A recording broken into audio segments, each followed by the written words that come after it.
കർക്കിടക മാസത്തിൻ്റെ പ്രാധാന്യം. മലയാള മാസങ്ങളിൽ ഏറ്റവും വിശേഷപ്പെട്ട ഒരു മാസമാണ് കർക്കിടകം. ചിലർ ഇതിനെ പഞ്ഞമാസം എന്ന് വിളിക്കുമ്പോൾ മറ്റു ചിലർ ഇതിനെ ഏറ്റവും പുണ്യമായ മാസമായി കാണുന്നു. എന്താണ് സത്യം? നമുക്ക് നോക്കാം. നമസ്കാരം, എല്ലാവർക്കും ശ്രീരസ്തു ശുഭമസ്തു എന്ന ചാനലിലേക്ക് സ്വാഗതം. ഇന്നു മുതൽ 11 ദിവസത്തെ ഒരു പ്രത്യേക പരമ്പര നമ്മൾ തുടങ്ങുകയാണ്. കർക്കിടക മാസത്തിൻ്റെയും മേഷരാശിയുടെയും പ്രത്യേകതകളും ആചാരങ്ങളും വിശദമായി അറിയാം.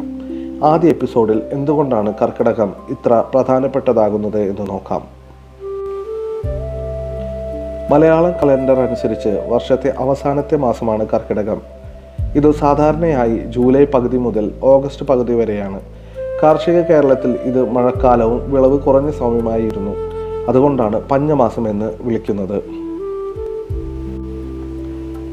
കർക്കിടകത്തെ രാമായണ മാസം എന്നും വിളിക്കുന്നു. ഈ മാസത്തിൽ വീടുകളിൽ രാമായണ പാരായണം ചെയ്യുന്ന പതിവ് കേരളത്തിൽ വളരെ പഴക്കമുള്ളതാണ്. ബുദ്ധിമുട്ടുള്ള ഒരു കാലത്ത് മനസ്സ് ശാന്തിയും ആത്മീയ ഊർജവും നൽകാനാണ് ഈ ആചാരം എന്ന് വിശ്വസിക്കപ്പെടുന്നു. ഈ മാസത്തിൽ ശരീരം ഏറ്റവും ദുർബലമാകുന്ന സമയമായി പരമ്പരാഗതമായി കണക്കാക്കപ്പെടുന്നു.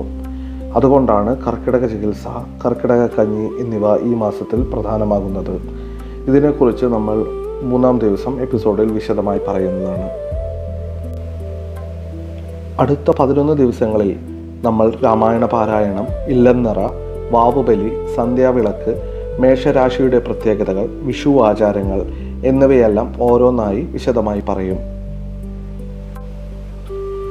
ഈ മാസത്തിൽ ദിവസവും വൈകുന്നേരം ഒരു നിലവിളക്ക് കത്തിച്ച് കുറച്ചു നേരം ശാന്തമായിരിക്കുന്നത് പരമ്പരാഗതമായി നല്ലതായി കണക്കാക്കപ്പെടുന്നു.